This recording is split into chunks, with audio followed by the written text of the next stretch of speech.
दिसंबर की कड़कड़ाती सर्दियों वाली एक सुबह थी। चारों तरफ इतना घना कोहरा छाया हुआ था कि जैसे पूरी दुनिया को किसी ने सफेद चादर से ढक दिया हो।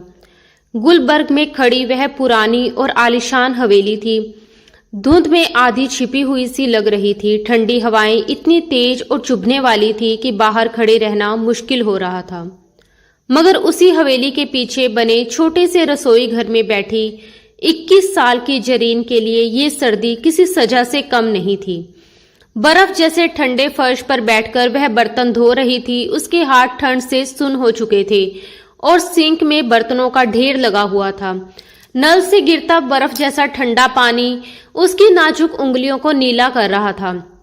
हर बार जब वह बर्तन रगड़ती तो उंगलियों में उठती तेज टिस उसके दिल तक पहुंच जाती, मगर वह बिना कुछ कहे चुपचाप काम करती जा रही थी। थकी हुई नजरों से उसने सामने दीवार पर टंगी घड़ी की तरफ देखा।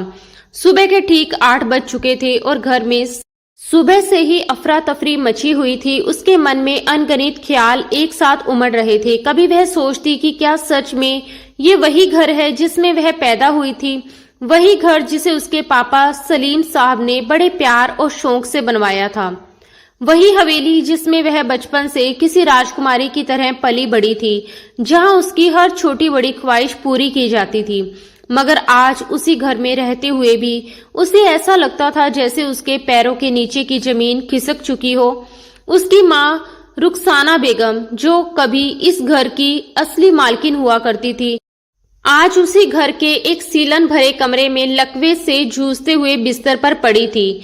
जरीन की आंखों में आंसू तक नहीं थे। शायद ठंड ने उन्हें भी जमा दिया था, या फिर हालात की सख्ती ने उसके दिल को इतना मजबूत बना दिया था कि अब रोने की ताकत भी नहीं बची थी। वह अब एक इंसान नहीं बल्कि एक मशीन बन चुकी थी। ऐसी मशीन जिसके अंदर भी भावनाएं हैं, यह मानने को कोई तैयार नहीं था। तभी अचानक ताई समीना की कड़कती हुई आवाज ने उसके खामोश ख्यालों को बेरहमी से तोड़ दिया। जरीन, अरे ओ महारानी, अभी तक बर्तन ही धो रही हो? जरीन घबराकर पीछे मुड़ी। रसोई के दरवाजे पर समीना बेगम हाथ बांधे खड़ी थी। उनके चेहरे पर हमेशा की तरह नाराजगी और कठोरता साफ झलक रही थी। उन्होंने तेज आवाज में कहा, तुम्हें पता है ना कि आज लंदन से तैमूर मिर्जा आ रहा है? उसके स्वागत में जरा भी कमी नहीं रहनी चाहिए।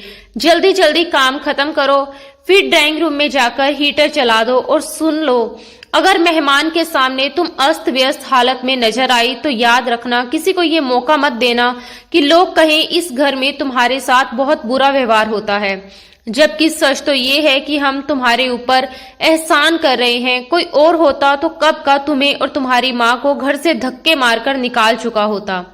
जरीन ने बिना कुछ कहे चुपचाप सिर झुका दिया। उसने अपने भीगे और ठंड से कांपते हाथों को अपनी कमीज के दामन से पोंछा और धीरे से खड़ी हो गई।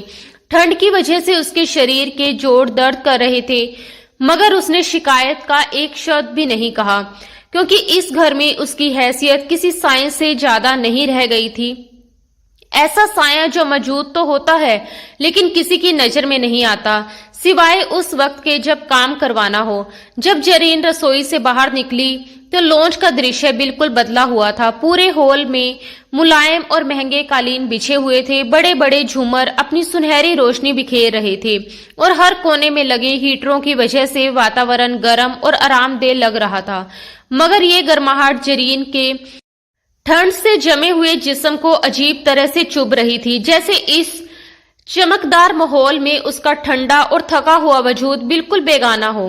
तभी सामने से उसकी चाची शबीना अपनी बेटी सना के साथ सीढ़ियों से नीचे उतरती दिखाई दी। सना ने नए फैशन का बेहद महंगा लंबा कोट और चमकदार बूट पहन रखे थे, जिससे उसकी अमीरी साफ झलक रही थी। उधर ताई जी की बेटी साइमा सोफे पर बैठी थी और एक मेकअप आर्टिस्ट बड़े ध्यान से उसके बाल सजा रही थी। उन्हें देखकर जरीन को अपनी पुरानी ऊनी चादर और घिसी हुई चप्पलों पर जरा भी शर्म महसूस नहीं हुई, बल्कि उसके दिल में एक अजीब सा तरस उमड़ आया। उसे लगा जैसे ये सब सिर्फ इसीलिए इतनी तैयारी कर रही हैं ताकि आने वाले अमीर मेहमान को अपनी खूबसूरती और ठाठ बाट से प्रभावित कर सकें, जबकि जरीन की बस इतनी सी ख्वाहिश थी कि आज का दिन किसी अपमान के बिना गुजर जाए और उसे अपनी बीमार माँ के पास बैठने के लिए थोड़ा सा वक्त मिल जाए।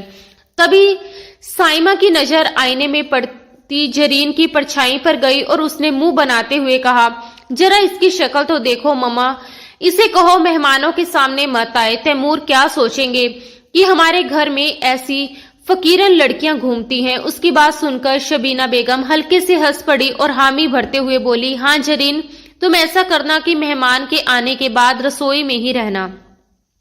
बस जब मैं आवाज दूं तो ट्रे लेकर आ जाना और तुरंत वापस चली जाना। ये सुनकर जरीन के भीतर जैसे लावा उबलने लगा। शब्द उसके गले तक आकर रुक गए। वह जोर से कहना चाहती थी कि ये घर उसका है, ये हवेली, ये झूमर, ये फर्नीचर सब उसके पिता की कमाई से बना है और ये लोग तो बस यहाँ कब्जा जमाए बैठे हैं। मगर उसी पल उसे अपनी बीमार माँ का ख्याल आ गया। अगर उसने जरा सी भी जुबान खोली तो शायद माँ की दवाइयां भी बंद कर दी जाएं। उसने गहरी सांस ली, सब्र का कड़वा घुट पिया और सिर झुकाकर ड्राइंग रूम की तरफ बढ़ गई ताकि हीटर चालू कर सके। अभी वह दरवाजे तक ही पहुंची कि बाहर पोर्च में एक भारी गाड़ी के रुकने की आवाज गूंज उठी। घर के अंदर अचानक हलचल मच गई। आ गए, हाय अल्लाह, मैं तो अभी तैयार भी नहीं हुई। साइमा घबराकर सोफे से उछल पड़ी। समीना और शबीना बेगम तेजी से दरवाजे की तरफ बढ़ी। जरीन का मन हुआ कि वह तुरंत वापस रसोई की तरफ भाग जाए, मगर ताई का दिया हुआ हुक्म उसके कदम रोक चुका था। दरवाजे के पास रखा भारी सजावटी पीतल का गुलदान रास्ते में आ रहा था, इसलिए वह जल्दी से उसे हटाने के लिए आगे बढ़ी, मगर ठंड से उसके हाथ सुन्न हो चुके थे और पकड़ भी कमजोर पड़ चुकी थी। उसी पल जैसे ही मुख्य दरवाजा खुला, बाहर की धुंध के साथ एक लंबा और प्रभावशाली साया भीतर दाखिल हुआ। वह था तैमूर मिर्जा। उसने काला कोट पहन रखा था, गले में मुलायम ऊनी मफलर था, हाथों में गरम दस्ताने और चेहरे पर एक अजीब सी सख्त संजीदगी थी। लगता था जैसे वह लंदन की बर्फीली हवाओं का आदी हो चुका हो। उसकी शख्सियत में इतना रोब और ठहराव था जैसे आसपास की हवा भी कुछ पल के लिए थम गई हो। उसके कदम बेहद मजबूत, संतुलित और आत्मविश्वास से भरे हुए थे। उधर जरीन जैसे ही गुलदान उठाने लगी, उसकी अचानक मौजूदगी से घबरा गई। उसकी सुन्न उंगलियां उस भारी गुलदान का बोझ संभाल नहीं पाई और वह उसके हाथों से फिसलने लगा। इससे पहले कि वह जमीन पर गिरकर तेज आवाज करता, जरीन उसे बचाने के लिए तुरंत आगे झपटी, मगर संतुलन खो बैठी और सीधे तैमूर के सामने जाकर गिर पड़ी। गुलदान तो गिरने से बच गया, मगर उसमें भरा पानी झलक कर तैमूर के चमकते काले बूट्स और पैंट के निचले हिस्से पर जा गिरा। उस पल जैसे समय ठहर गया। कड़ाके की सर्दी में जरीन फर्श पर गिरी हुई थी। उसके घुटने में चोट लग चुकी थी और ठंडा पानी उसके कपड़ों में समा गया था, मगर उसे दर्द से ज्यादा डर महसूस हो रहा था। सामने खड़ा आदमी जरा भी नहीं हिला। तैमूर ने धीरे से नीचे देखा, जहां एक लड़की कांपती हुई फर्श पर पड़ी थी। उसके जूते भीग चुके थे। उसके चेहरे पर कोई भाव नहीं था, ना गुस्सा ना हमदर्दी, बस एक गहरी खामोशी थी। उसने बेहद इम्तिनान से अपना चश्मा उतारा और जरीन की तरफ देखा। पीछे से साइमा और ताई जी घबराई हुई आवाज आई, वेलकम होम तैमूर। मगर तैमूर ने हल्का सा हाथ उठाकर उन्हें चुप रहने का इशारा कर दिया। उसकी नजरें अब भी सिर्फ फर्श पर गिरी जरीन पर टिकी हुई थी। उसकी आवाज ठंडी, सख्त और हुक्म देने वाली थी। उठो। उसकी आवाज भारी और बर्फ जैसी ठंडी थी, ऐसा हुक्म जिसे ठुकराना नामुमकिन था। जरीन लड़खड़ाते हुए खड़ी हुई। गिरने की वजह से उसकी पुरानी ऊनी चादर कंधों से खिसक गई थी, जिसे उसने घबराकर जल्दी जल्दी ठीक किया। उसके हाथ अब भी ठंड से सुन्न थे और दिल इतनी तेज धड़क रहा था कि उसे लग रहा था जैसे सबको उसकी धड़कनों की आवाज सुनाई दे रही हो। वह अपनी नजरें उठाने की हिम्मत नहीं कर पा रही थी। सामने खड़ा शख्स ऐसा था जिसकी मौजूदगी ही किसी दबाव की तरह महसूस हो रही थी। तैमूर ने बेहद सलीके से अपनी जेब से एक साफ रुमाल निकाला और पूरे इम्तिनान से अपने जूतों पर गिरा पानी पोंछने लगा। उसके हर हाव भाव में एक अजीब सा ठहराव और नफासत थी, जैसे उसे जरा भी जल्दी ना हो। फिर उसने सीधा होकर जरीन की तरफ देखा और उसके चेहरे को गौर से परखने लगा, मानो किसी अनजानी किताब के पन्ने पढ़ रहा हो। कुछ पल की खामोशी के बाद उसने सपाट आवाज में कहा, क्या इस घर में चलने के असूल नहीं सिखाए जाते या फिर नजर का कोई मसला है? उसके लहजे में कोई ऊंची आवाज नहीं थी, मगर शब्दों की धार इतनी तीखी थी कि वह सीधे दिल पर लगती थी। वह ताना नहीं मार रहा था, बल्कि ऐसे पूछ रहा था जैसे सामने वाले की पूरी शख्सियत को परख रहा हो। जरीन को उस पल ऐसा महसूस हुआ जैसे जमीन फट जाए और वह उसमें समा जाए। शर्म, डर और बेबसी सब मिलकर उसके भीतर तूफान मचा रहे थे, मगर उसने खुद को संभाला और धीरे धीरे सर उठाकर पहली बार उस अजनबी आदमी को गौर से देखा जो उसके सामने खड़ा था। तैमूर की आंखें गहरी झील जैसी थी, उनमें कोई भाव पढ़ पाना मुश्किल था। वह सिर्फ देख रहा था, जैसे सामने खड़ी लड़की के भीतर छुपी हर परत को समझ लेना चाहता हो। उसी पल जरीन के अंदर दबा हुआ आत्मसम्मान जैसे अचानक जाग उठा। बरसों से सहते सहते जो चिंगारी बुझने के करीब थी, वह इस कटु लहजे से फिर से भड़क उठी। उसने धीरे से कहा, माफ कीजिएगा, मेरे हाथ ठंड से सुन है। आपके जूते खराब करने का मेरा कोई इरादा नहीं था। मैं तो सिर्फ रास्ता साफ कर रही थी। और जहां तक नजर की बात है, कभी कभी धुंध इतनी गहरी होती है कि इंसान को अपनी मजबूरी के सिवा कुछ दिखाई ही नहीं देता। उसके मुंह से निकले ये शब्द वहां खड़े हर इंसान के लिए अप्रत्याशित थे। समीना बेगम तो जैसे सन रह गई। उनके चेहरे पर हैरानी साफ झलक रही थी। एक साधारण सी समझी जाने वाली लड़की, और वह भी तैमूर मिर्जा के सामने इस तरह जवाब दे रही थी। कुछ पल के लिए माहौल में सन्नाटा छा गया। तैमूर की आंखों में एक क्षण के लिए हल्की सी चमक उभरी। ये चमक हैरानी की थी या किसी अनकही सराहना की, ये समझ पाना मुश्किल था। उसने एक कदम आगे बढ़ाया और अब वह जरीन के बिल्कुल करीब खड़ा था। उसकी मौजूदगी से जैसे हवा और भारी हो गई थी। उसने ठंडी आवाज में कहा, धुंध बाहर है मोहतरमा, घर के अंदर नहीं। और अपनी मजबूरी को अपनी नाकाबिलियत का बहाना मत बनाइए। गलती मानना सीखिए, बहाने हमेशा कमजोर लोग बनाते हैं। ये कहकर उसने बेहद बेरुखी से उसे हल्का सा किनारे किया और आगे बढ़ गया, जैसे ये पूरा वाकया उसके लिए कोई मायने ही ना रखता हो। मगर उसके कहे हुए शब्द जरीन के दिल में किसी तेज नुकीले तीर की तरह धंस चुके थे। कमजोर, उसने मन ही मन ये शब्द दोहराया। उसके भीतर कहीं गहरी जगह दर्द की एक लहर उठी। तुम क्या जानो तैमूर मिर्जा, वह मन ही मन सोचने लगी कि मैं कितनी बड़ी जंग लड़ रही हूँ। उधर ताई समीना घबराकर तुरंत तैमूर के पीछे भागी और बेहद बनावटी मुस्कान के साथ बोली, अरे बेटा, आई एम सो सॉरी, ये लड़की तो बस ऐसी ही है, दिमाग थोड़ा कमजोर है इसका, यतीम है ना, हमने तरस खाकर पाला है, इसकी बातों का बुरा मत मानना। फिर उन्होंने मुड़कर तेज आवाज में कहा, जाओ जरीन, यहाँ से दफा हो जाओ और मेहमान के लिए कॉफी बनाकर लाओ। जरीन ने अपने आंसुओं को बड़ी मुश्किल से रोका। उसने सिर झुका लिया और धीरे धीरे लंगड़ाते हुए रसोई की तरफ चल पड़ी। गिरने की वजह से उसका घुटना पूरी तरह जख्मी हो गया था और हर कदम पर दर्द उठ रहा था, मगर उसके जिस्म का ये दर्द उस चोट के सामने कुछ भी नहीं था जो अभी अभी उसकी रूह को लगी थी। ड्राइंग रूम में तैमूर सोफे पर ऐसे बैठा था जैसे किसी शाही दरबार का मालिक हो। उसका अंदाज ठहरा हुआ, गंभीर और प्रभावशाली था। वह खामोश था, मगर उसकी आंखें सब कुछ देख और समझ रही थी। सामने ताई और चाची उसकी खुशामद में लगी हुई थी, हर बात में उसकी तारीफों के पुल बांध रही थी। दूसरी तरफ साइमा और सना बनावटी हंसी हंसते हुए उससे अजीब अजीब सवाल पूछ रही थी, जैसे किसी तरह उसका ध्यान अपनी तरफ खींच लेना चाहती हो। तैमूर बाहर से शांत दिखाई दे रहा था, मगर उसकी गहरी और पैनी नजरें कमरे की हर छोटी बड़ी बात को गौर से परख रही थी। उसे ये सब किसी नाटक जैसा लग रहा था। हर चेहरा जैसे एक बनावटी मुखौटा पहने हुए था। फिर भी वह कुछ बोले बिना एक तमाशबीन की तरह सब कुछ देखता और सुनता रहा। थोड़ी देर बाद जरीन कॉफी की ट्रे लेकर कमरे में दाखिल हुई। जैसे ही वह अंदर आई, उसे तुरंत महसूस हुआ कि तैमूर की नजरें उस पर टिक गई हैं। इस बार वह पहले से ज्यादा सतर्क थी। उसने सावधानी से ट्रे मेज पर रखी और कॉफी का कप तैमूर के सामने रख दिया। तैमूर ने कप उठाया और उसकी नजर अनायास ही जरीन के हाथों पर जा ठहरी। उसके हाथ ठंड और मेहनत की वजह से लाल पड़ चुके थे, उंगलियां सूज गई थी, उन पर बर्फ जैसे पानी में काम करने के साफ निशान दिखाई दे रहे थे।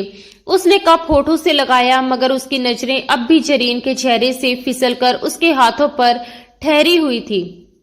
फिर उसने कप वापस मेज पर रखते हुए सपाट और सख्त लहजे में कहा, कॉफी में चीनी कम है और अगली बार कॉफी के साथ कुछ घर का बना भी लाइएगा। मुझे बेकरी का बासी सामान पसंद नहीं।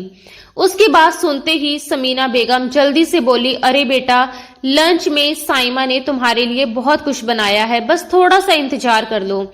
जरीन बिना कुछ कहे ट्रे उठाकर वापस मुड़ने लगी कि तभी तैमूर की आवाज ने उसे रोक दिया। रुकिए। जरीन के कदम वहीं थम गए। कमरे में कुछ पल के लिए सन्नाटा छा गया। तैमूर ने धीमे मगर बेहद ठंडे लहजे में कहा, अगली बार कॉफी लाते वक्त ध्यान रखिएगा कि ट्रे कांपे नहीं। मुझे कमजोरी बिल्कुल पसंद नहीं। जरीन ने पलटकर उसकी तरफ देखा। तैमूर का चेहरा हमेशा की तरह शांत और बेभाव था, मगर उसके शब्द किसी अनकहे तंज की तरह जरीन के दिल को चुभ गए। उसने चुपचाप सिर झुका लिया और बिना कुछ कहे वहां से चली गई। दोपहर के वक्त जब खाने का समय हुआ तो बड़ा सा मेज तरह तरह के लजीज पकवानों से सजा हुआ था। तैमूर मेज के सिरहाने वाली कुर्सी पर बैठा था और बाकी सब लोग उसके आसपास बैठे थे। साइमा और सना दोनों उसकी प्लेट में खाना परोसने के लिए जैसे होड़ लगा रही थी। ये कढ़ाई मैंने बनाई है तैमूर, साइमा ने मुस्कुराते हुए झूठ बोला। और ये मिठाई मैंने बनाई है, सना ने भी गर्व से दावा किया। दोनों ने एक दूसरे की तरफ चोरी छिपे नजर डाली, क्योंकि दोनों ही जानती थी कि ये सब झूठ है। असल में ये सब पकवान किसी और ने बनाए थे। तैमूर खामोशी से खाना खाता रहा। वह हर निवाले को ध्यान से चख रहा था, जैसे स्वाद के साथ साथ सच्चाई भी परख रहा हो। खाना बेहद ही स्वादिष्ट और संतुलित बनाया हुआ था। कमरे के एक कोने में खड़ी जरीन ये सब चुपचाप देख और सुन रही थी। सुबह से जले हुए हाथों और थके हुए जिस्म के साथ उसने ये सारा खाना तैयार किया था, मगर उसके मेहनत का सारा श्रेय कोई और ले रहा था। अचानक तैमूर ने चम्मच मेज पर रख दिया और अपनी नजरें साइमा की तरफ उठाई। उसकी आंखों में हल्की सी जिज्ञासा थी और होठों पर एक नपी तुली मुस्कान। इस कढ़ाई में आपने कौन सा खास मसाला इस्तेमाल किया है? उसने बेहद शांत लहजे में पूछा। इसका स्वाद आम रेसिपी जैसा नहीं है, काफी रिवायती और संतुलित है। उसके शब्द तारीफ जैसे लग रहे थे, मगर उसकी नजरों में साफ जांच पड़ताल थी। साइमा एकदम से हड़बड़ा गई। वह कुछ पल तक चुप रही, फिर जल्दी से बोली, वो बस शान के मसाले और थोड़ा सा दही डाल दिया था। तैमूर ने हल्का सा भौं उठाया और प्लेट की तरफ देखते हुए बोला, दही? इस डिश में तो आमतौर पर टमाटर की बेस होती है, दही डालने से तो ये फट जाती है। दिलचस्प। उसके होठों पर हल्की सी तंज भरी मुस्कान आई और वह दोबारा खाने में लग गया। साइमा का चेहरा एकदम फीका पड़ गया, जबकि शबीना और समीना ने तुरंत बात बदलने की कोशिश की, मगर माहौल की अजीब सी जेम छुप नहीं सकी। तैमूर समझ चुका था कि ये हाथ असल में खाना बनाने वाले नहीं हैं, मगर उसने किसी का पर्दाफाश नहीं किया। वह जानना चाहता था कि इस पर्दे के पीछे असली हाथ किसका है।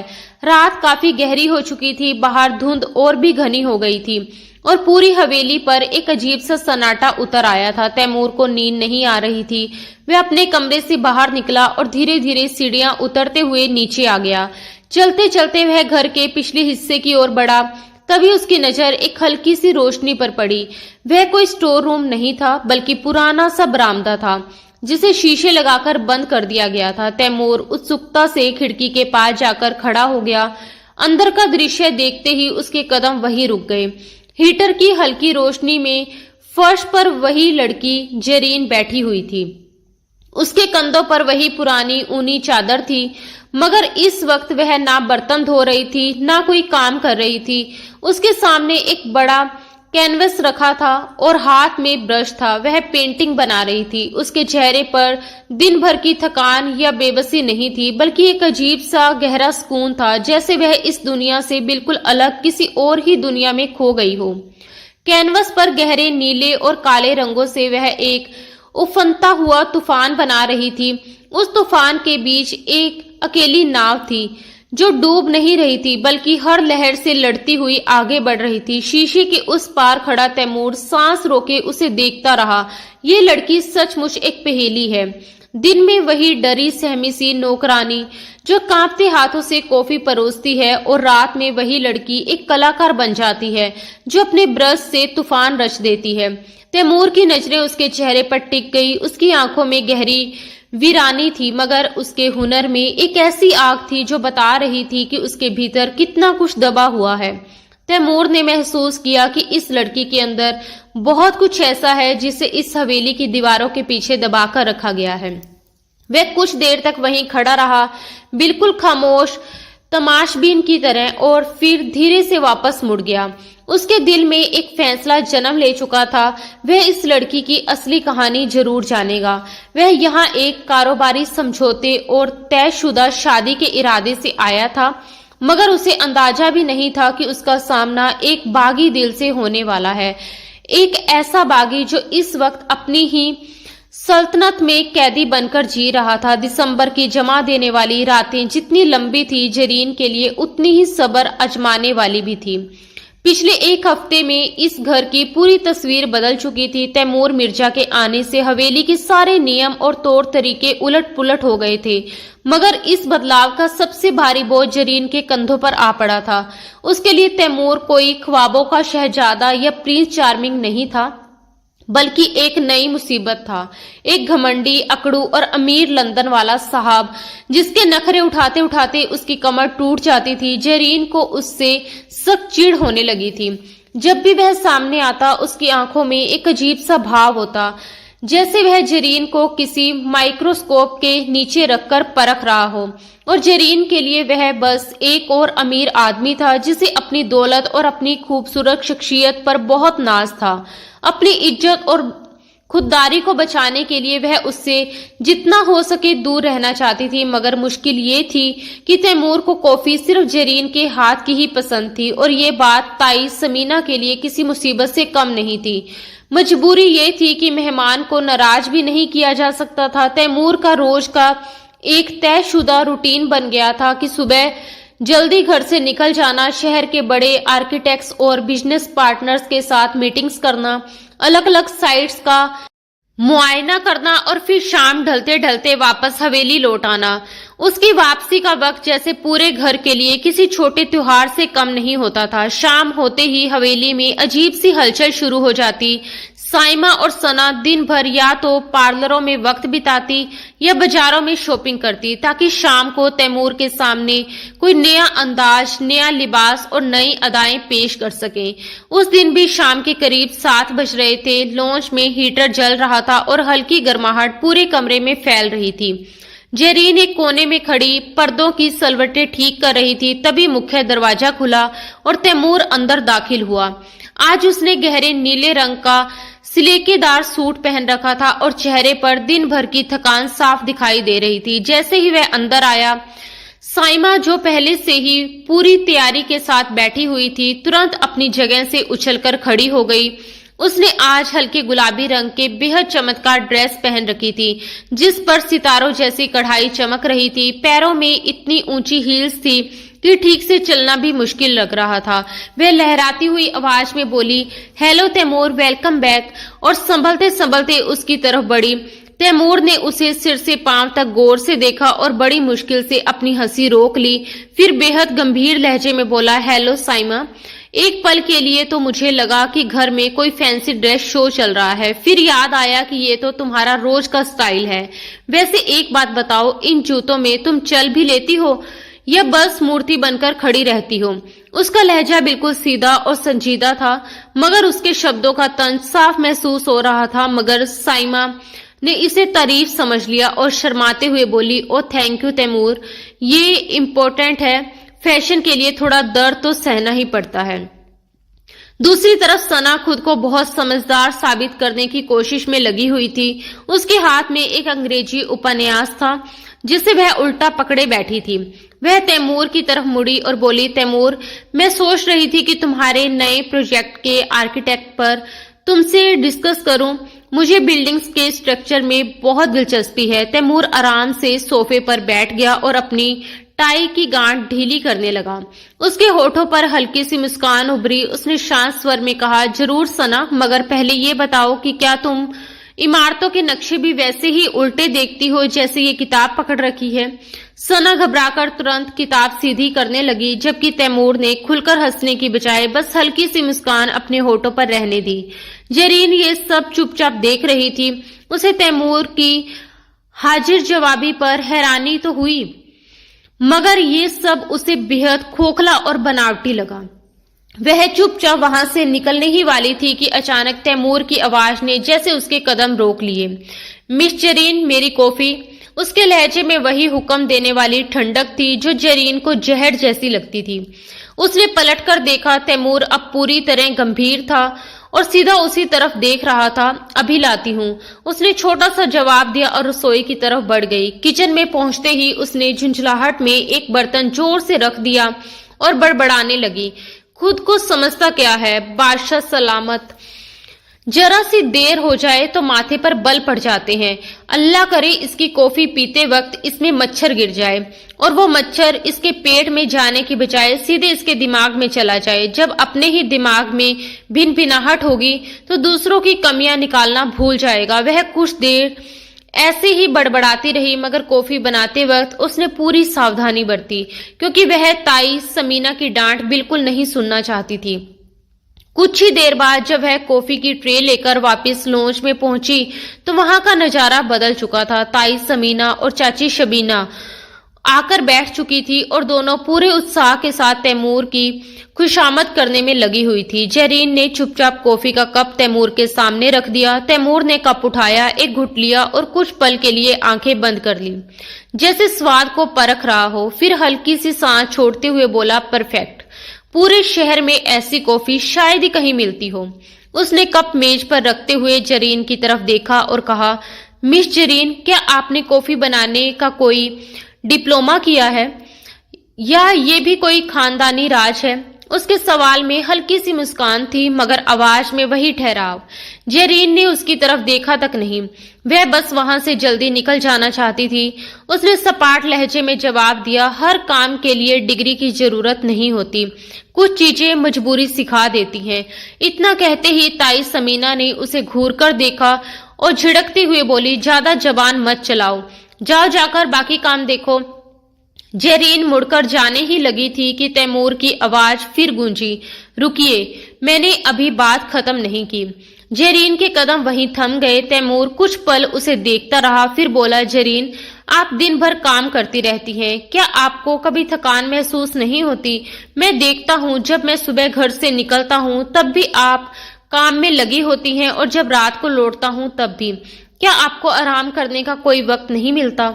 उसके सवाल में हमदर्दी थी या सिर्फ जिज्ञासा, ये समझना मुश्किल था, मगर जरीन को ये सब एक बनावटी दिलचस्पी जैसा लगा। उसने धीरे से सर उठाया। उसकी आंखों के नीचे थकान के गहरे साए थे, मगर उसकी आवाज चट्टान जैसी सख्त थी। गरीबों को थकने का हक नहीं होता मिस्टर तैमूर, और वैसे भी ये मेरा घर है। मैं यहाँ काम अपनी माँ और अपनी छत के लिए करती हूँ, किसी के एहसान तले नहीं हूँ। आप अपनी कॉफी एंजॉय कीजिए, मेरा फिक्र रहने दीजिए। इतना कहकर वह तेजी से मुड़ गई। इस बार तैमूर उसे रोक नहीं सका, वह बस खामोशी से उसे जाते हुए देखता रह गया।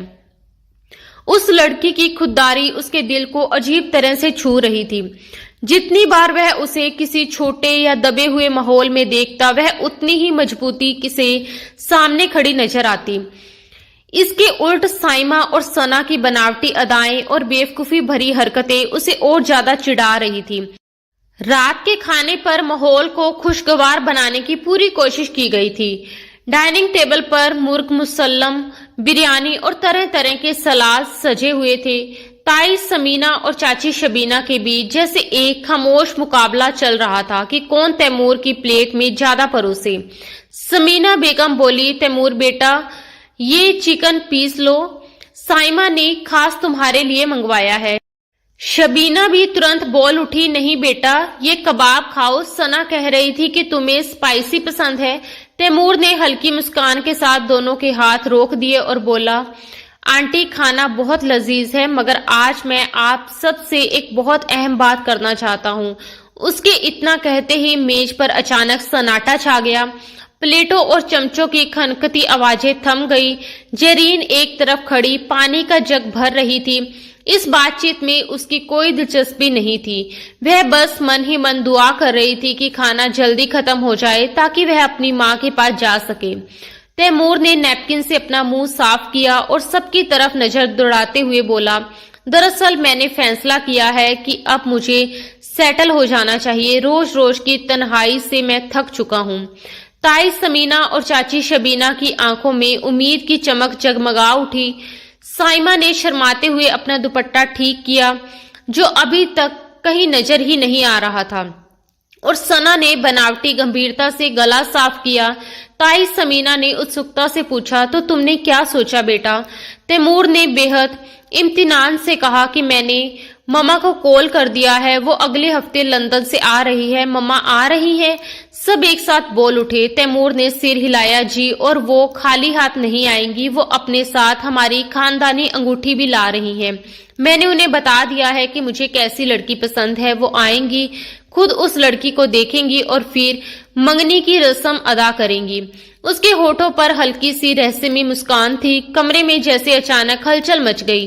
ताई समीना ने मन ही मन तय कर लिया कि जरूर तैमूर ने साइमा को पसंद किया होगा, आखिर वह ज्यादा खूबसूरत है। वहीं चाची शबीना को पूरा यकीन था कि तैमूर सना की मॉडर्न बातों से प्रभावित हो चुका है। दोनों औरतों ने एक दूसरे की तरफ विजयी मगर छुपी हुई दुश्मनी भरी नजरों से देखा। अरे वाह, ये तो बहुत खुशी की बात है, समीना बेगम उत्साह से बोली। तुम्हारी मम्मा को तो हम सराखों पर बिठाएंगे, मगर बेटा ये तो बताओ कि तुमने उन्हें किसके बारे में बताया है? कोई इशारा तो दो। तैमूर ने पानी का गिलास उठाया और एक घुट लिया।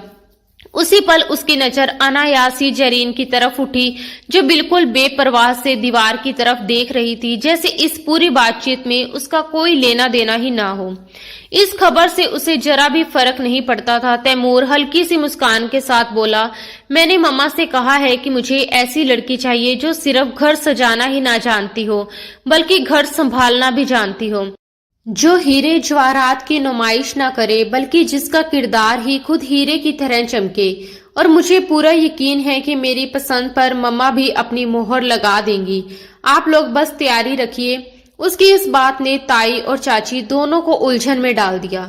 घर संभालना और अच्छा किरदार, दोनों को लगा कि ये सारी खूबियां तो उनकी बेटियों में कूट कूट कर भरी हुई है।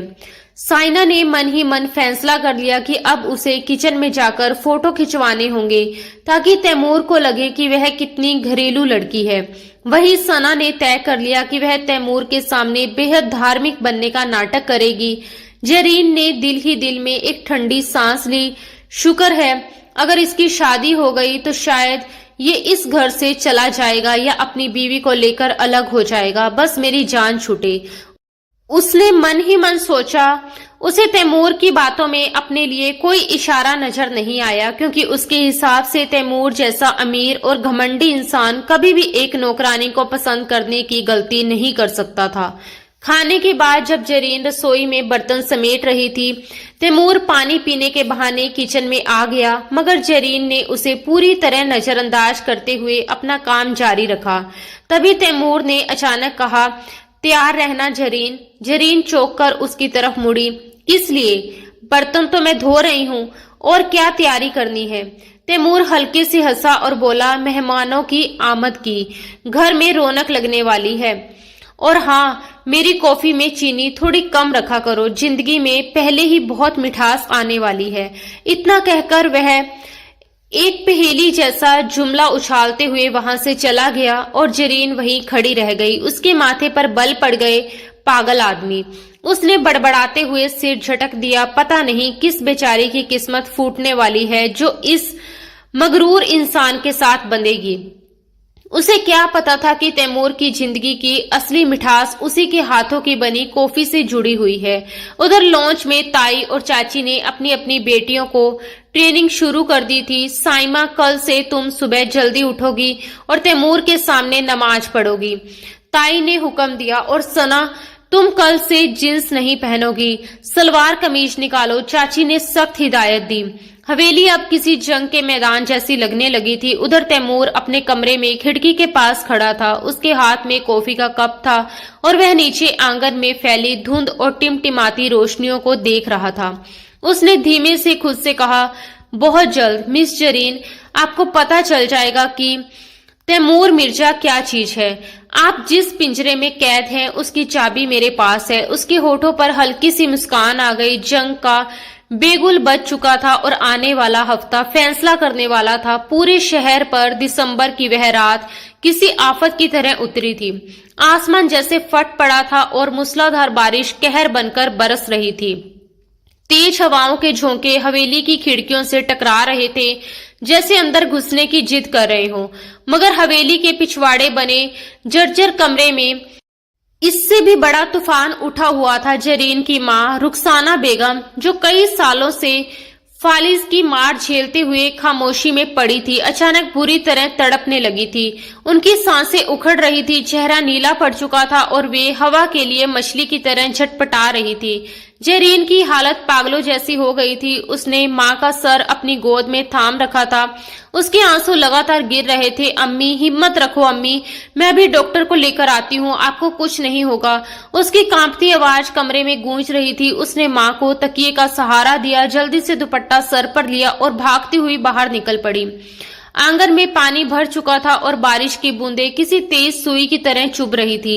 मगर जरीन को कुछ महसूस ही नहीं हो रहा था। वह दौड़ते हुए मुख्य इमारत के दरवाजे तक पहुंची और जोर जोर से दरवाजा पीटने लगी।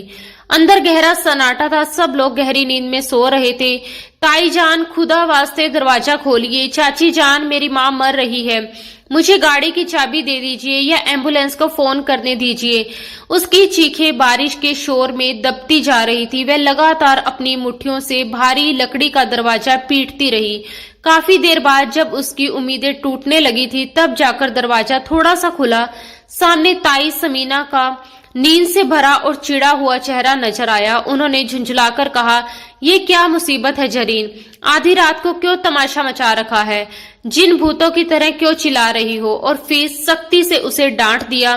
जरीन लगभग उनके पैरों में गिरने ही वाली थी। वह कांपती आवाज में बोली, ताईजान, अम्मी की सांस रुक रही है, खुदा के लिए ड्राइवर को बुला दीजिए या गाड़ी की चाबी दे दीजिए, हमें तुरंत अस्पताल जाना है वरना वो मर जाएगी। ताई ने उसे तिरस्कार भरी नजर से देखा और फिर आसमान की ओर देखते हुए झुंझलाकर बोली, पागल हो गई हो क्या?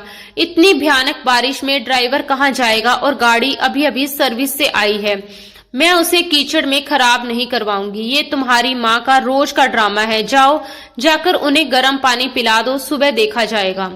इतना कहकर उन्होंने बेरहमी की सारी हदें पार करते हुए दरवाजा जरीन के मुंह पर बंद कर दिया। जरीन वहीं पत्थर की तरह खड़ी रह गई। उसे यकीन ही नहीं हो रहा था कि कोई इंसान इतना जालिम भी हो सकता है। कुछ पल बाद उसने फिर दरवाजा पीटना शुरू कर दिया और पुकारने लगी, चाची, साइमा, कोई तो है, खुदा का खौफ करो। मगर अंदर से अब कोई जवाब नहीं आया, बल्कि बत्ती भी बुझा दी गई। मायूस और टूटे हुए दिल के साथ जरीन बारिश में भीगती हुई वापस पोर्च की ओर दौड़ी। उसने सोचा शायद गेट खोलकर सड़क पर पहुंच जाए और कोई रिक्शा ही मिल जाए। हालांकि इस भयानक तूफान में ये लगभग नामुमकिन था। वह तेजी से गेट की ओर भाग रही थी कि अचानक कीचड़ में उसका पैर फिसल गया और वह मुंह के बल जमीन पर गिर पड़ी। उसके घुटने और कोहनियां छिल गई, कपड़े कीचड़ से लथपथ हो गए और वह वहीं जमीन पर बैठकर फूट फूट कर रोने लगी। उसने आसमान की ओर देखकर फरियाद की, या अल्लाह, कोई मदद भेज दे, मेरी माँ को बचा ले। उसकी पुकार जैसे बारिश और तूफान के शोर को चीरती हुई ऊपर तक पहुंच गई। तभी अचानक अंधेरे को चीरती हुई तेज हेडलाइट की रोशनी उसके चेहरे पर पड़ी। गेट खुला और तैमूर की काली गाड़ी तेजी से अंदर दाखिल हुई। तैमूर आज एक लेट नाइट मीटिंग से लौट रहा था। पोर्च के फर्श पर बारिश में भीगी हुई एक लड़की को देखकर उसने तुरंत ब्रेक लगा दिए।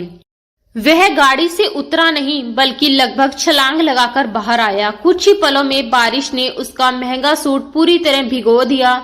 जरीन, उसने हैरानी और सदमे से उसे देखते हुए कहा, तुम यहाँ क्या कर रही हो? जरीन ने भीगी आंखों से उसकी ओर देखा। उस पल उसे तैमूर में कोई घमंडी अमीर आदमी नहीं बल्कि उम्मीद की एक किरण नजर आई। वह लड़खड़ाते हुए उठी, उसकी कमीज पकड़ ली। तैमूर, मेरी माँ, वो मर जाएगी, प्लीज अस्पताल ले चलिए। ताई ने दरवाजा नहीं खोला, उसकी आवाज हिचकियों में टूट रही थी। तैमूर का चेहरा एक ही पल में गुस्से से तमतमा उठा। उसने एक नजर बंद दरवाजे की तरफ डाली, फिर जरीन का हाथ थामकर उसे सहारा दिया और दृढ़ आवाज में कहा, चलो मेरे साथ। उसने ना कोई सवाल किया, ना कोई सफाई मांगी। वह जरीन के साथ दौड़ता हुआ पिछवाड़े वाले कमरे तक गया। रुखसाना बेगम की हालत बेहद नाजुक थी। तैमूर ने एक पल भी गवाए बिना उन्हें अपनी मजबूत बाहों में उठा लिया। उसने रुखसाना बेगम को गाड़ी की पिछली सीट पर लिटाया और जरीन को आगे बैठने का इशारा किया। अगले ही पल गाड़ी तूफान की तरह अस्पताल की ओर दौड़ पड़ी। रास्ते भर जरीन बार बार पीछे मुड़कर अपनी मां को देखती रही, जबकि तैमूर पूरी तेजी से गाड़ी चला रहा था। उसका चेहरा बेहद गंभीर था, मगर उसकी आंखों में जरीन के लिए ऐसी चिंता झलक रही थी जिसे शायद वह खुद भी समझ नहीं पा रहा था। अस्पताल पहुंचते ही तैमूर ने इमरजेंसी वार्ड में मानो हड़कंप मचा दिया। डॉक्टर तुरंत हरकत में आ गए और इलाज शुरू कर दिया गया। जरीन बाहर बेंच पर भीगी हुई और कांपती बैठी थी। सर्दी उसकी हड्डियों तक उतर चुकी थी। थोड़ी देर बाद तैमूर कहीं गया और वापस लौटा तो उसके हाथ में गर्म कॉफी का कप और एक शॉल थी। उसने चुपचाप शॉल जरीन के कंधों पर डाल दी। जरीन ने चौंक कर उसकी ओर देखा। तैमूर ने धीरे से कहा, पी लो, तुम्हें हिम्मत की जरूरत है। उसकी आवाज बेहद नरम थी। वही तैमूर जो हमेशा तंज करता था, मगर आज उसकी आवाज में अजीब सी नरमी और मरहम थी। थोड़ी देर बाद डॉक्टर बाहर आए और गंभीर स्वर में बोले कि मरीज अब खतरे से बाहर है, लेकिन उनकी हालत बेहद कमजोर है। उन्होंने बताया कि साफ लग रहा है कि उन्हें कई महीनों से ठीक तरह का खाना और दवाइयां नहीं मिली, इसलिए ये सिर्फ बीमारी नहीं बल्कि साफ साफ लापरवाही का नतीजा है। डॉक्टर ने यह भी कहा कि अगर उन्हें अस्पताल लाने में आधा घंटा भी और देरी हो जाती तो शायद उन्हें बचाया नहीं जा सकता था। डॉक्टर के ये शब्द जरीन के दिल पर भारी पत्थर की तरह आ गिरे। वह भीतर से शर्म और दर्द से भर गई, मगर तैमूर की मिठियां गुस्से से कस गई। उसने दृढ़ आवाज में डॉक्टर से कहा, डॉक्टर, अब किसी तरह की लापरवाही नहीं होगी। आप उनका सबसे अच्छा इलाज शुरू कीजिए। पैसों की बिल्कुल चिंता मत कीजिए, बस वो पूरी तरह ठीक हो जानी चाहिए। उसके बाद तैमूर वार्ड के अंदर गया। रुखसाना बेगम आधी बेहोशी की हालत में थी। तैमूर उनके सिरहाने खड़ा हुआ और बेहद नरम आवाज में बोला, आंटी, आप फिक्र मत कीजिए, आपके बुरे दिन खत्म हो गए हैं। अब आपका बेटा आ गया है। दरवाजे पर खड़ी जरीन ये सब सुन रही थी। उसे समझ नहीं आया कि तैमूर खुद को उनका बेटा क्यों कह रहा है और वह अचानक इतना दयालु क्यों हो गया है। मगर उस पल उसके दिल में तैमूर के लिए गहरी कृतज्ञता भर गई।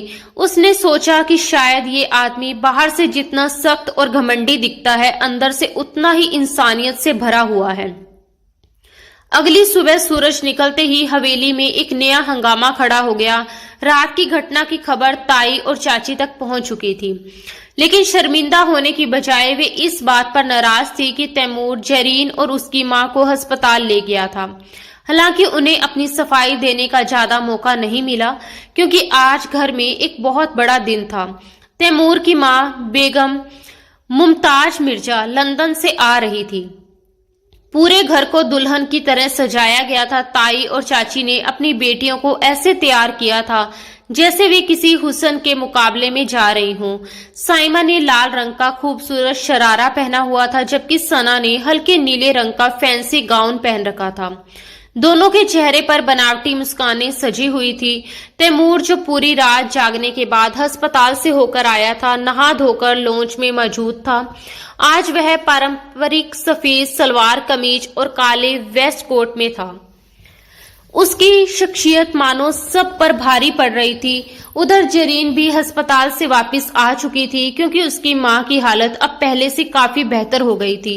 उन्हें छुट्टी देकर वह घर ले आई थी। रात के मुकाबले अब उनकी हालत में काफी सुधार था, लेकिन हवेली पहुंचते ही ताई ने उसे सख्त आवाज में आदेश दिया था कि वह मेहमानों के सामने बिल्कुल ना आए और पर्दे के पीछे रहकर सिर्फ खाने पीने का इंतजाम देखे। जरीन ने थकी हुई आंखों और पीले पड़े चेहरे के साथ हमेशा की तरह सिर झुका लिया और चुपचाप रसोई के दरवाजे की ओट में खड़ी हो गई। तभी बाहर गाड़ी का हॉर्न बजा और बेगम मुमताज मिर्जा बड़ी शान और गरिमा के साथ हवेली के अंदर दाखिल हुई। वह एक नफासत और समझदारी से भरी हुई महिला थी, जिनकी शख्सियत में तैमूर जैसी ही तेज बुद्धिमानी झलक रही थी। ताई और चाची ने बड़े गर्मजोशी से उनका स्वागत किया। उन्हें फूलों के हार पहनाए गए और पूरे अदब के साथ अंदर लाया गया। साइमा और सना बारी बारी आगे बढ़ी और झुककर सलाम किया। मुमताज बेगम ने मुस्कुराकर कहा, माशाअल्लाह, कितनी प्यारी बच्चियां हैं। ताई तुरंत मौके का फायदा उठाते हुए बोली, भाभी, ये साइमा तो बिल्कुल घर गृहस्थी में माहिर है। कल से आपकी आमद की सारी तैयारियों में लगी हुई है। चाची भी कहाँ पीछे रहने वाली थी। उन्होंने तुरंत बात संभाली, और सना तो बहुत समझदार और पढ़ी लिखी है, बिल्कुल तैमूर के स्वभाव जैसी, मॉडर्न और समझदार। तैमूर चुपचाप खड़ा एक ऐसी रहस्यमयी मुस्कान के साथ मुस्कुरा रहा था जो तूफान आने से ठीक पहले छाई खामोशी जैसी लग रही थी। मुमताज बेगम ने जब उसकी ओर देखा तो माँ और बेटे की नजरें मिली, और उस एक नजर में जैसे कोई खामोश संदेश एक दूसरे तक पहुंच गया। चाय का कप रखते हुए मुमताज बेगम ने धीमे स्वर में कहा, वैसे तो सब कुछ अच्छा है समीना भाभी, मगर तैमूर ने मुझे बताया था कि इस घर में एक और बेटी है, जरीन। जैसे ही ये नाम लिया गया, ताई और चाची दोनों के चेहरे का रंग उड़ गया। साइमा ने नाखुशी से मुंह पिचका लिया। ताई ने जल्दी से बात संभालते हुए कहा, अरे वो तो बस रसोई में ही रहती है, नौकरों के साथ घुल मिल गई है। उसका रंग रूप भी ऐसा नहीं है कि आपके सामने आए। तभी तैमूर ने ऊंची आवाज में पुकारा, जरीन, जरा यहाँ आओ। उसकी आवाज में ऐसा आदेश था कि कोई उसे रोक नहीं सका। जरीन, जो पर्दे के पीछे खड़ी सब कुछ सुन रही थी, कांपते कदमों के साथ बाहर आई। उसने एक साधारण सा सूती जोड़ा पहन रखा था। दुपट्टा सलीके से सर पर ओढ़ा हुआ था और चेहरे पर मेकअप का नामो निशान नहीं था, मगर रात भर की जागी हुई आंखों में जो थकान, मासूमियत और गहराई थी, वह किसी भी बनावटी सजावट से कई ज्यादा असरदार थी। वह सिर झुकाए चुपचाप खड़ी हो गई। मुमताज बेगम ने उसे सर से पांव तक गौर से देखा, फिर धीरे धीरे अपनी जगह से उठ खड़ी हुई। पूरे कमरे में सन्नाटा छा गया और सबकी नजरें उन्हीं पर टिक गई। वह धीमे कदमों से साइमा और सना के पास से गुजरी और सीधे जरीन के सामने जाकर रुक गई।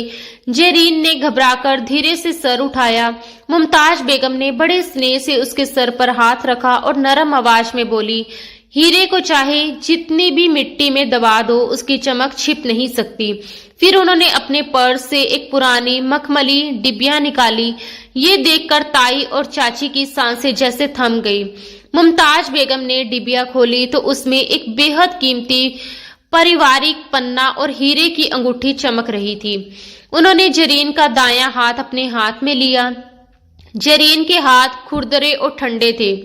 उसकी उंगलियों पर हल्का सा जला हुआ निशान भी था। मुमताज बेगम ने उस हाथ को प्यार से चूमा और सबके सामने वो अंगूठी जरीन की तीसरी उंगली में पहना दी। जरीन का मुंह हैरानी से खुल गया, उसकी आंखें फैल गई। उसे लगा जैसे वह कोई सपना देख रही हो। कमरे में जैसे बम फट गया हो। ताई समीना का चेहरा एकदम काला पड़ गया। वह कुर्सी की पीठ पकड़कर खड़ी रह गई, जैसे उनके पैरों से जान निकल गई हो। चाची शबीना के हाथ से प्लेट गिरते गिरते बची, जबकि साइमा और सना के चेहरों से हवाइयां उड़ने लगी। ताई चीखती हुई बोली, ये आप क्या कर रही हैं भाभी? इस 2 टके की लड़की को, हमारे घर की नौकरानी को तैमूर की पत्नी बनाएंगी? अब तक शांत खड़ा तैमूर आगे बढ़ा और उसने जरीन के कंधे पर मजबूती से हाथ रखकर उसे अपने पास कर लिया। उसकी आवाज गूंजती हुई ठोस थी, ये नौकरानी नहीं बल्कि इस घर की असली वारिस है ताईजान, और सिर्फ घर की ही नहीं, ये तैमूर मिर्जा के दिल की भी वारिस है। मुझे गुडियों को सजाने का शौक नहीं है, मुझे एक सच्चा हमसफर चाहिए, और वो मुझे उस बारिश वाली रात कीचड़ में लथपथ अपनी माँ के लिए तड़पती हुई मिली थी, ना कि मेकअप की परतों के पीछे। जरीन ने भीगी पलकों से तैमूर की ओर देखा। उसकी आंखों में अब वह तंज और घमंड नहीं था, बल्कि एक अजीब सा अपनापन और जिम्मेदारी झलक रही थी। जरीन अभी भी हैरान खड़ी थी। उसकी उंगली में चमकती अंगूठी उसे भारी लग रही थी, लेकिन तैमूर का साथ उसे कई ज्यादा मजबूत महसूस करवा रहा था। ये उसकी जिंदगी का सबसे बड़ा झटका था और उसके विरोधियों के लिए एक करारा सबक था। हवेली के ड्राइंग रूम में जैसे समय थम सा गया था।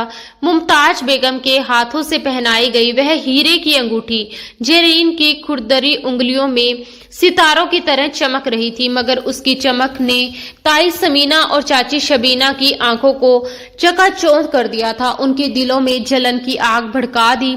कमरे में पसरा हुआ सन्नाटा किसी आने वाले तूफान का संकेत दे रहा था, जिसे ताई समीना की भारी चीख ने तोड़ दिया। ये हरगिज नहीं हो सकता, ये धोखा है। जरूर इस लड़की ने तुम लोगों पर कोई जादू कर दिया है।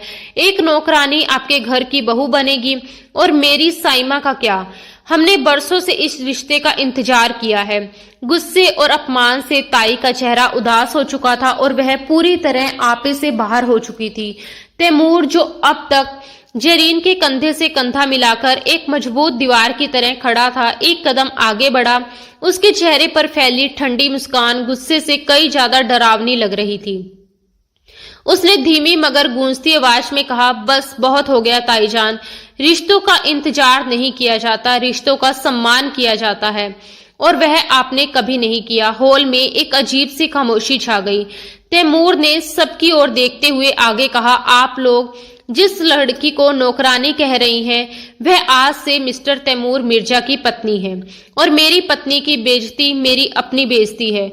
उसके इन शब्दों के साथ जैसे फैसला सुनाया जा चुका था, सना और साइमा के चेहरे एकदम सफेद पड़ गए। वे हारे हुए कदमों से अपने अपने कमरे की ओर चली गई। अब उन्हें वह बनावटी रूप भी उतारकर फेंकना था, जिसे उन्होंने जबरदस्ती अपने ऊपर ओढ़ रखा था।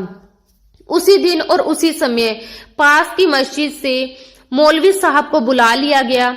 जरीन अब भी सदमे और खुशी के मिले जुले एहसास में डूबी हुई थी। उसे समझ ही नहीं आ रहा था कि ये सब सच है या वह कोई सपना देख रही है। उसने वही साधारण सा सूती जोड़ा पहन रखा था, लेकिन जब मुमताज बेगम ने अपने सर से लाल दुपट्टा उतारकर उसके सर पर रखा तो उसका चेहरा चौदहवीं के चांद की तरह दमक उठा। फिर वह पल आया जब तीन छोटे से शब्द, कबूल है, कबूल है, कबूल है, ने जरीन की पूरी तकदीर बदल दी। निकाह बेहद सादगी से हुआ। गवाह के तौर पर हवेली के पुराने नौकर मौजूद थे, जिनकी आंखें खुशी से नम हो गई थी। उन्होंने अपनी आंखों से उस मासूम लड़की पर बरसों तक होते जुल्म देखे थे, और आज जब उसकी जिंदगी में खुशियों ने दस्तक दी थी तो वे भी भावुक हो उठे। हर नौकर ने दिल से दुआ मांगी कि अब उसकी जिंदगी खुशियों से भर जाए। दूसरी तरफ ताई, चाची और उनकी बेटियां कमरे के कोने में खड़ी जैसे मातम मना रही थी। निकाह के तुरंत बाद तैमूर ने ऐलान किया कि वह जरीन और रुखसाना बेगम को लेकर अपने नए घर जा रहा है। ये सुनकर ताई समीना ने मन ही मन राहत की सांस ली। उन्हें लगा कि चलो, मुसीबत टल गई, हवेली तो उनके ही पास रहेगी। उन्होंने सोचा कि तैमूर भले हाथ से निकल गया, मगर अब वे अपनी बेटियों के लिए किसी और अमीर घराने का रिश्ता ढूंढ लेंगी। लेकिन उन्हें ये नहीं पता था कि तैमूर अभी अपना आखिरी पत्ता खेलना बाकी रखे बैठा है। जरीन ने कांपते हाथों से अपनी मां को व्हीलचेयर पर बिठाया। रुखसाना बेगम की आंखों में अब होश की हल्की सी चमक लौट आई थी। पिछली रात से ही उनकी तबीयत में सुधार आने लगा था। उनके चेहरे पर भी धीरे धीरे रौनक लौट रही थी और बीमारी काफी हद तक काबू में आ चुकी थी। आज उन्हें भी ये एहसास हो गया था कि उनकी बेटी, जिसने बरसों तक इन लोगों के जुल्म और ताने सहन किए थे, आखिरकार आज आजाद हो रही है और उसकी जिंदगी में अब खुशियों का नया सवेरा आने वाला है। बेटी की इस खुशी को देखकर रुखसाना बेगम की आंखों से आंसू बह निकले। उन्होंने कांपते हाथों से बेटी के सर पर हाथ रखा और उसे ढेर सारी दुआएं दी। तैमूर खुद आगे बढ़ा और व्हील चेयर संभाल ली। जब वे सब पोर्च तक पहुंचे तो बारिश थम चुकी थी, हवा धुली हुई थी और उसमें एक ताजा खुशबू घुली हुई थी, जैसे नई शुरुआत का पैगाम दे रही हो। तैमूर ने जरीन को गाड़ी में बिठाया और खुद ड्राइविंग सीट संभाल ली। जैसे ही गाड़ी हवेली के फाटक से बाहर निकली, जरीन ने पीछे मुड़कर उस घर को देखा। वही घर जहां उसने बचपन से जवानी तक सिर्फ दुख, ताने और तकलीफें ही झेली थी, मगर आज वह वहां से सर उठाकर जा रही थी एक नई जिंदगी की ओर।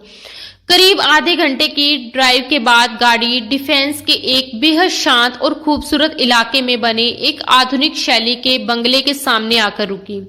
ये घर उस पुरानी हवेली की तरह रहस्यमय और बंद नहीं था, बल्कि खुला, उजला और हवादार था। चारों तरफ फैला हरा भरा लॉन, जिसमें ताजा खिले लाल और गुलाबी गुलाब हवा के साथ झूम रहे थे, पूरे माहौल को महका रहे थे। ऐसा लग रहा था जैसे ये घर किसी नई शुरुआत का स्वागत करने के लिए सजा हो। गाड़ी रुकते ही घर का स्टाफ बड़े आदर और गर्मजोशी के साथ बाहर आया और सबने झुककर उनका स्वागत किया। तैमूर ने बिना देर किए सबसे पहले रुखसाना बेगम का ध्यान रखा। उसने खुद आगे बढ़कर व्हीलचेयर संभाली और उन्हें बड़े एहतियात से उस कमरे तक पहुंचाया जो खास तौर पर उनके लिए तैयार किया गया था। वह कमरा बेहद आरामदायक और रोशनी से भरा हुआ था, जहां 2 नर्सें पहले से मौजूद थी और डॉक्टरों की टीम भी उनकी हालत देखने के लिए तैयार खड़ी थी। डॉक्टरों ने रुखसाना बेगम का तुरंत चेकअप किया और तैमूर को भरोसा दिलाया कि अब उन्हें किसी तरह की चिंता करने की जरूरत नहीं है, क्योंकि अब मरीज पूरी तरह सुरक्षित हाथों में है और जल्द ही उनकी सेहत और बेहतर हो जाएगी। मां को इतने सुकून और देखभाल में देखकर जरीन की आंखों से आंसू अपने आप बह निकले। उसे यकीन ही नहीं हो रहा था कि जिस मां के लिए वह कल रात तक दर दर भटक रही थी, आज वही मां इतनी इज्जत और आराम के साथ इलाज पा रही है। कुछ देर बाद जब उसे तसल्ली हो गई कि रुखसाना बेगम सुरक्षित है, तो वह धीरे धीरे बाहर लॉन्च की ओर चली आई। लॉन्च बेहद सलीके से सजा हुआ था। बड़ी खिड़कियों से धूप अंदर आ रही थी और हल्की खुशबू पूरे कमरे में फैली हुई थी। वहां तैमूर पहले से खड़ा था और जैसे वह उसी का इंतजार कर रहा हो।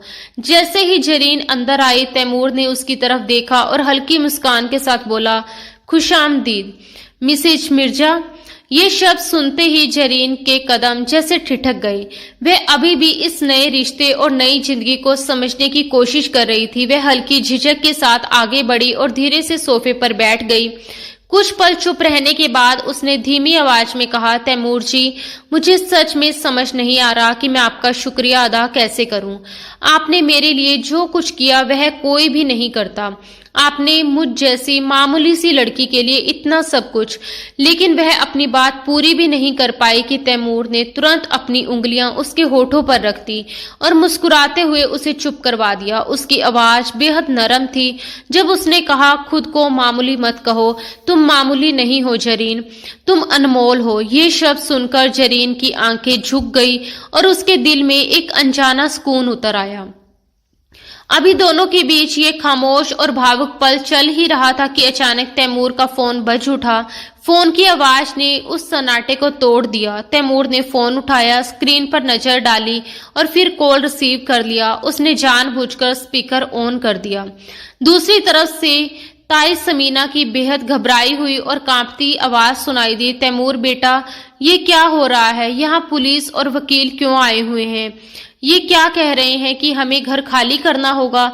ये कैसा मजाक है? उनकी आवाज में डर साफ झलक रहा था। तैमूर ने एक पल के लिए जरीन की तरफ देखा, फिर बेहद ठंडे और सख्त लहजे में फोन पर जवाब दिया, ये मजाक नहीं है ताईजान, ये इंसाफ है। उसकी आवाज इतनी शांत थी कि उसमें छिपी कठोरता और भी गहरी लग रही थी। वह आगे बोला, जिस हवेली में आप लोग इतने सालों से रह रहे हैं, वे असल में सलीम अंकल की थी और कानूनी तौर पर उस हवेली की असली वारिस जरीन है। आप लोगों ने उस घर पर इतने सालों से गैर कानूनी कब्जा कर रखा था। मेरे डैड के पास उस घर के असली कागजात सुरक्षित थे और मैं वही कागजात लंदन से अपने साथ लेकर आया हूँ। अब सब कुछ कानून के सामने साफ है, इसलिए मैंने वकील को साफ आदेश दे दिया कि आप लोगों के पास इस हवेली को खाली करने के लिए सिर्फ 24 घंटे का समय है। उसके बाद कानून अपना काम करेगी। फोन के दूसरी तरफ से अचानक चीख पुकार और घबराई हुई माफी मांगने की आवाजें आने लगी। माहौल एकदम बदल गया था। थोड़ी ही देर में चाची शबीना भी रोते हुए फोन पर आ गई। उनकी आवाज कांप रही थी, जैसे डर ने उनके दिल को जकड़ लिया हो। वह गिड़गिड़ाते हुए बोली, बेटा हम कहाँ जाएंगे? अगर हमें घर से निकाल दिया गया तो हम सड़क पर आ जाएंगे। खुदा के लिए ऐसा मत करो, हम बर्बाद हो जाएंगे। उनकी आवाज में वही घबराहट थी जो कभी जरीन की आवाज में हुआ करती थी, जब वह रहम की भीख मांगती थी और कोई सुनने वाला नहीं होता था। ये सब सुनकर जरीन के चेहरे पर एक पल के लिए सख्ती उतर आई। उसकी आंखों के सामने अचानक अतीत के सारे दर्दनाक मंजर घूम गए। वे दिन जब उसे जानबूझकर भूखा रखा जाता था, वे रातें जब उसकी मां को दवा तक नहीं दी जाती थी, वे अपमान भरे पल जब उसे उसी घर में नौकरानी की तरह काम करने पर मजबूर किया जाता था, जो असल में उसके पिता की विरासत था। हर याद उसके दिल को चीर रही थी। तैमूर चुपचाप खड़ा उसे देख रहा था। उसकी आंखों में एक सवाल था, जैसे वह कह रहा हो कि अब फैसला तुम्हारा है। उसने धीमे लेकिन स्पष्ट शब्दों में कहा, उन्हें निकाल दो जरीन, उन्होंने तुम पर बहुत जुल्म किए हैं। उसके शब्दों में उकसावा था, मगर फैसला फिर भी जरीन के हाथ में ही था। कुछ पल तक कमरे में खामोशी छाई रही। फिर जरीन धीरे धीरे उठी और शांत कदमों से चलते हुए तैमूर के करीब आ गई। उसने बिना कुछ कहे तैमूर के हाथ से फोन ले लिया। जैसे ही फोन उसके हाथ में आया, दूसरी तरफ अचानक सन्नाटा छा गया। वहां मौजूद हर शख्स जैसे सांस रोककर जरीन के फैसले का इंतजार कर रहा था। जरीन ने गहरी सांस ली और ठहराव भरी आवाज में कहा, ताईजान, मैं जरीन बोल रही हूँ, वही जरीन जिसे आपने कल रात बारिश में धक्का देकर घर से बाहर निकाल दिया था। उसके शब्द शांत थे, मगर उनमें ऐसी सच्चाई थी जिसने दूसरी तरफ बैठे लोगों को चुप करवा दिया। कुछ ही पल में वहां से धीमी धीमी सिसकियों की आवाज आने लगी। जरीन कुछ क्षण के लिए रुकी, फिर बोली, मेरा दिल चाहता है कि आज मैं आपको वही सब महसूस करवाऊं जो मैंने और मेरी मां ने बरसों तक सहा है। बेघर होना, लवारिस होना और हर पल बेबस महसूस करना। ये कहते हुए उसकी आंखों में दर्द भी था और ताकत भी थी। तैमूर अपनी पत्नी को गौर से देख रहा था। उसकी आंखों में गर्व और प्यार साफ झलक रहा था। लेकिन अगले ही पल जरीन ने गहरी सांस ली और अपनी आवाज को और स्थिर करते हुए कहा, लेकिन मैं सलीम साहब की बेटी हूँ और मेरा दिल आप लोगों जैसा नहीं है। मुझे वह हवेली नहीं चाहिए, क्योंकि वह घर अब मेरे लिए सिर्फ दर्द और अपमान की याद बन चुका है। मुझे मेरा असली घर मिल चुका है और मेरा घर वह है जहां मेरा रक्षक मेरे साथ खड़ा है। उसने एक पल के लिए तैमूर की तरफ देखा, फिर फोन पर बोली, आप लोग उसी हवेली में रहिए, लेकिन बस इतना याद रखिएगा कि ये घर अब आपकी ताकत नहीं बल्कि मेरी दी हुई खैरात है। उसी लड़की की खैरात जिसे आप 2 टके की समझते थे। ये कहकर जरीन ने बिना कोई और शब्द कहे फोन काट दिया। तैमूर उसे हैरानी और बेहद गहरे प्यार भरी नजरों से देख रहा था, क्योंकि जरीन उससे लिपटी खड़ी थी। कुछ पल बाद उसने धीमी आवाज में पूछा, तुमने उन्हें माफ कर दिया? वो इसके काबिल तो बिल्कुल नहीं थे। जरीन के होठों पर हल्की सी मुस्कान उभरी। उसने धीरे से सिर हिलाया और बोली, नहीं तैमूर, मैंने उन्हें माफ नहीं किया।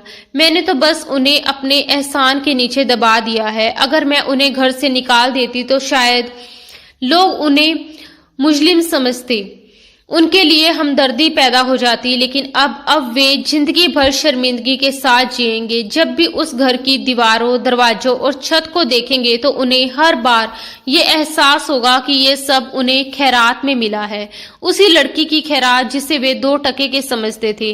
वे थोड़ी देर रुकी, फिर शांत आवाज में बोली, और सच कहूं तो मैं नफरत का इतना भारी बोझ उठाकर अपने नए घर में कदम नहीं रखना चाहती थी। तैमूर ने बिना कुछ कहे अचानक उसके दोनों हाथ थाम लिए और उन्हें अपने होठों से छू लिया।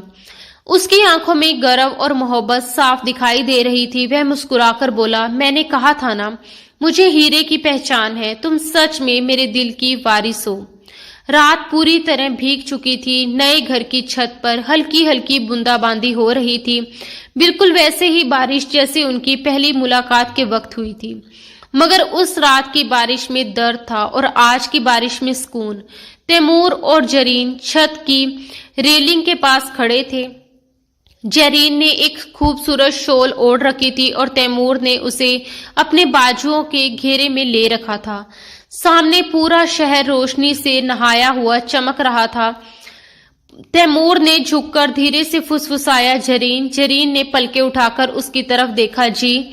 तैमूर ने उसकी आंखों में देखते हुए पूछा, तुम्हें पता है मैंने तुम्हें अपना दिल कब दिया था? जेरीन ने मासूमियत से सिर हिलाया।